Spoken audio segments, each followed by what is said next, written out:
I are feel like people, that's they like wanna an fall in even. I love. feel like that's an even worse indictment of what you're saying, though. Like, No, because True. adults get to fall in love. They get to work together. yeah, but I know, but like, that- listen to the when you start to make arguments like that. This is just what I would kind of like consider. Is you're basically arguing that these types of like outlets are literally last resorts for like emotionally devoid freaks that will never find like any sort of compassion or empathy from another like human being. Like this, and now, so if we take that away from like the 1% you're talking about, and we look at the 99% that engage, does that still sound like a healthy transaction? Right. So are you saying that even though this is the best deal they could get, it's still exploitative?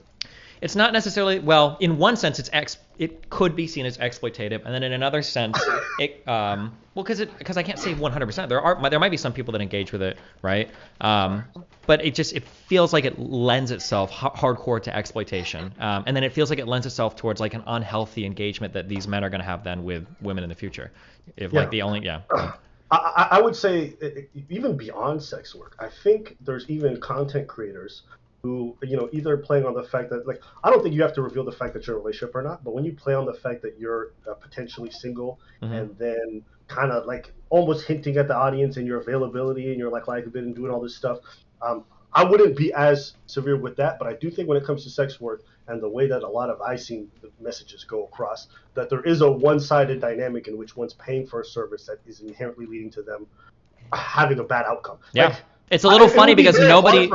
It would be very hard for me to see a world in which these guys who are lonely in this kind of situations aren't coming out of this at some point with a more negative information, when pretty much this girl just kind of took advantage of him in a way.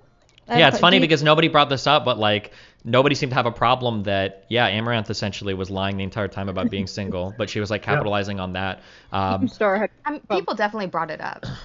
Okay, I felt like most of the conversation was around like the husband stuff, but like oh no, actually that is true. People did bring it up. There was a panel I was invited to actually. You're right. I missed that, I guess. But yeah, I don't know. It's an interesting thing to consider because here's the weird part. And I'll even go a little step further and I'll say it feels a little rapey because like the question is like, why are you hiding that? And the implication is that if you weren't hiding it, they wouldn't engage with you otherwise, which sounds very weird when we talk about sexual. What do you mean it feels rapey? Okay. As in when you're concealing something in a sexual manner because you feel like if you don't conceal it. So dramatic. Did you? Okay. But go on. Were you just gonna cut? Hold on, excuse me. Were you just gonna cut me off in the middle of my fucking answer to call me dramatic? Hold on, shut the fuck up. Let me finish my fucking answer. Stop, Jesus, stop. Yeah. Let him finish. What I'm saying is that like if you're going to do something sexually with somebody and then you conceal something that you know would cause them to change their feelings about it sexually, that feels in most contexts it feels a little rapey. I'm not saying it's fucking rape. Or you can find a different word. If that word triggers you, then find a different way to explain it. But it feels a little bit weird. Okay, false advertising. Yeah, false advertising or duped in regards to sex. Yeah, it feels a little strange. Deceptive. I would say, like women who will lie about their weight, or men who will lie about seeing somebody or something Maybe like that. Maybe catfishing might be a better way to say. Yeah. Can I ask a question? Yeah, go for it. It's Brittany, Simon. I'm listening to this. I've been in sex works for years. I've known sex workers. I've known full service sex workers. And we're having just completely different life experiences when it comes to this stuff. So hence bubbles, right? So when I hear this, you guys are mixing like ethics and morals and industries and capitalism. And it's like there's no solution here because no one's getting to the root of it, which I know Dan was trying to say. But I think I'm getting frustrated. I also need a break from work, but I'm getting frustrated listening to everyone because no one here has a healthy relationship with sex work, and you need to hear more from those sex workers because we exist and we're very happy. Those people might exist, but the reality is probably the vast majority, like 80% or 90% plus of sex workers have an unhealthy relationship with it, and probably 80 to 90% plus of like sex work consumers have an unhealthy relationship with it. So it is true that there probably are some that do well with it, but most probably don't, right? I want to know, like, and what? Wait, let her finish. Let Brittany finish. I'm banning. Jesus, fuck you guys. So one of the issues I have with this is that I think most workers that I speak to feel like they're being taken advantage of in their industries, from streaming to construction to, religious work. So for me, I think the issue is never the thing we're doing, but the way we're doing it. So I'm okay with transforming it, but since we all share different ethics and ideas about the world, we're never going to share the same idea of how to make it the best for everyone, right? So I think that's the issue here ultimately, is that I can't agree with any of you because none of you are expressing what I've experienced, and I want to keep doing what I'm doing, but you guys are making it sound like what we're all doing is like, you know, like just negative and manipulation, which some sex workers do it's not about all of it though. It's about how does the majority engage with it. So like for instance, like I could never do a monogamous relationship. I will exclusively do open relationships. And if Melina requests to change, she's going to be single. I'm signing the papers. That being said, I would never ever advocate for anybody to do this type of relationship. And if anybody asked my advice, I'd say don't do it. I wouldn't use my positive example or my positive experiences with it to say like, oh, everybody ought to do this. I would say that for the most part, it's going to be a disaster. You're going to run into a lot of problems. Don't do it. I heavily recommend against it. I only think it's a disaster because people don't have the tools to interact with it in a healthy way, and because everyone's so afraid of people just like learning, adults learning. You know what I mean? Look, I've read all the books on open relationships. Like I've read all the books on polyamorous relationships. I've done the work, and that's the thing. Most people aren't even doing that. So of course you're fucking up on your relationships. Like yeah, but if most people aren't doing it in another world, then it might be okay. But that's on them. That's we can. You get no. It's not. It's not just. It's not just on them. It's in the society we live in. Like that's what we have to engage with. What part of society? Where? Canada, Iraq, here. As in the vast majority of all the world through time and space. Especially in first world countries. Like there is no country where most of the people in this country engage with sex work in a healthy manner, right? Because we haven't. Okay, but sex work isn't as like out of the norm as a poly or an open relationship. So like even using that comparison is just like I don't think it's analogous. Wait, what? And I think it probably loads it more on your side than to support women or even men who are really enthusiastic and happy with their sex work experience. I just don't know how. I think that's probably a really small minority.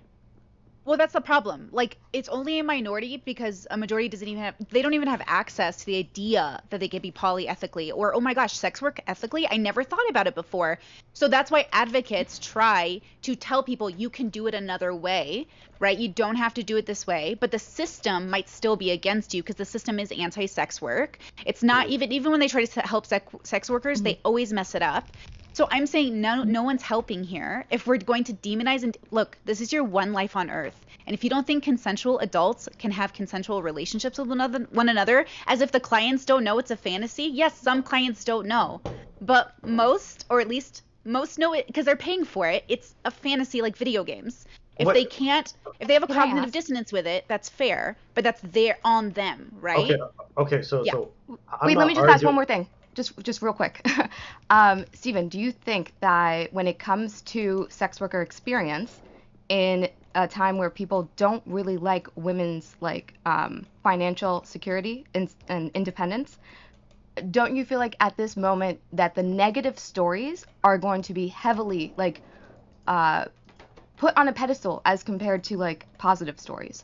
Yeah, I'm going completely by anecdote. I could be wrong, but I mean, like, I have an overwhelming amount of, like, admittedly anecdotal experience. People love to hear the negative aspect that someone feels like victimized, someone feels ruined, destroyed. Like, people love those train wreck stories more than they like to hear about a woman who feels empowered, emboldened, and is really good in her career. That is absolutely not true. Lav, it is literally your success story right now. Yeah, what do you Lav, literally, she just defended you by proxy.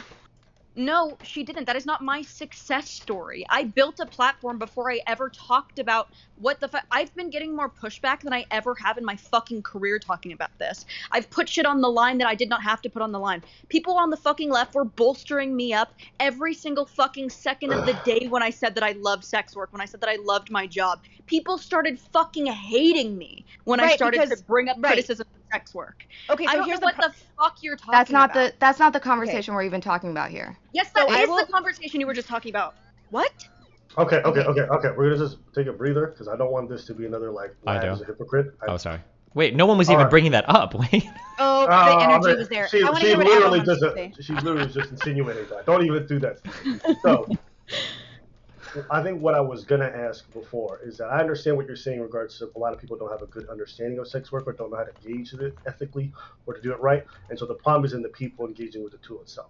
But if there ever came a time where we looked at a study and it said that lonely men are engaging with this in a toxic manner, it's fermenting negative emotions in regards to women, I think there's an argument to be made about how we should run it. Not that it should be banned or that should be outlawed or that it should be demonized, but there is a real argument to be made that the way the system works right now is in one in which it basically takes advantage of dudes who are lonely. And now that's not the way that all sex workers engage with it, but there is a tremendous amount of that online. And I would even argue it's not even just sex work. I feel like that dynamic even exists on Instagram with regards to how some of these women engage with that platform. And so just in content creation in general, I think that I understand why women might use these tools to make money. And I'm not here to say, oh, they're bad people or this, that. What I am saying is I think the impact of these is negative. And I think this traditionally does ferment more anti-female sentiment as a result. Yeah, I gotta say, based off the bubble that could be happening, I'm just in so many gay, queer bubbles. All of us are sex workers, or all of us are strippers, or all of us are doing porn. So like, and we're all very happy and fine. So it's very, well, I mean, minus our normal mental health issues, right? But like, it's not the porn. It could be the porn, but it's not the porn most of the time. So I think that's the issue I have listening to this, is maybe I'm just too gay for this conversation. Which is weird because like a lot of people here are queer, so it's a little confusing to me, I guess, that everyone's talking from a very heterosexual perspective. But for every guy that's gonna be taken advantage of, there's a girl out there being taken advantage of. And then for every girl that's having a great time, there's a customer that's having a great time. Also, I just have to say this out loud. So many of my male friends like have sex worker girlfriends and wives that they met through their campsites or met through stripping. So for me, I'm just like, yeah, it makes sense. Sex workers are people, like that's like an even I feel like that's an even worse indictment of what you're saying though. Like no, because adults get to fall in love. They get to work together. They get to but like listen, but the message is that what I can if I find like the right girl and I donate enough money to her, like unironically, like that's.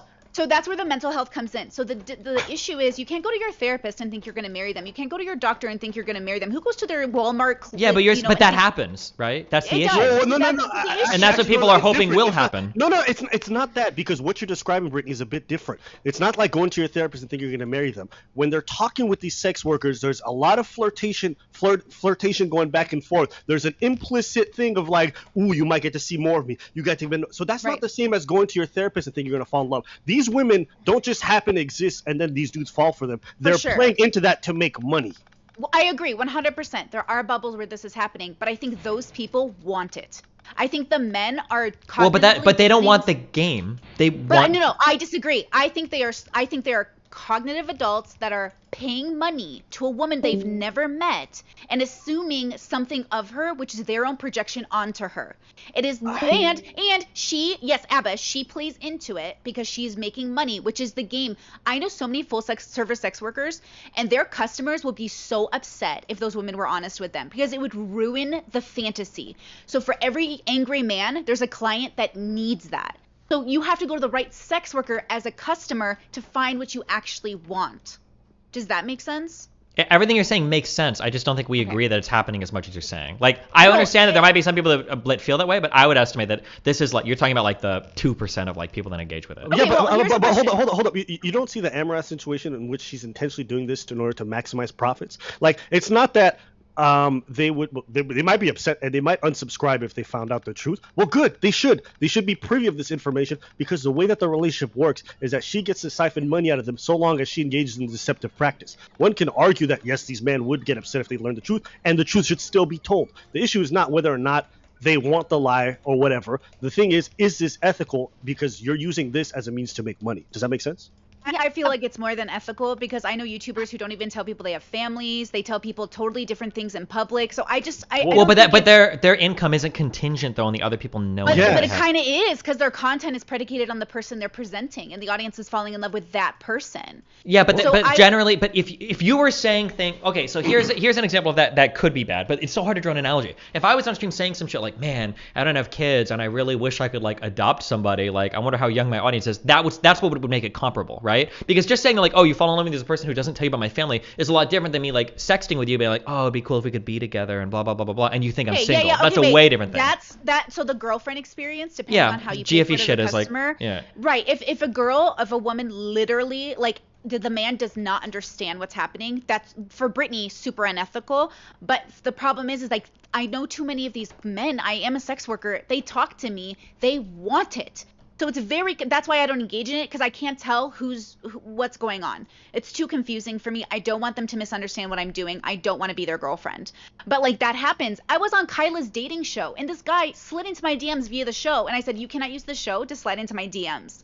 But he literally tried, and Kyla's like, stop. It doesn't matter what you do. If the wrong person is in the room, they will misunderstand and they will cross boundaries. So that's why no is so powerful as a sex worker or a client. You have to say no. You have to be smart about what you're paying for.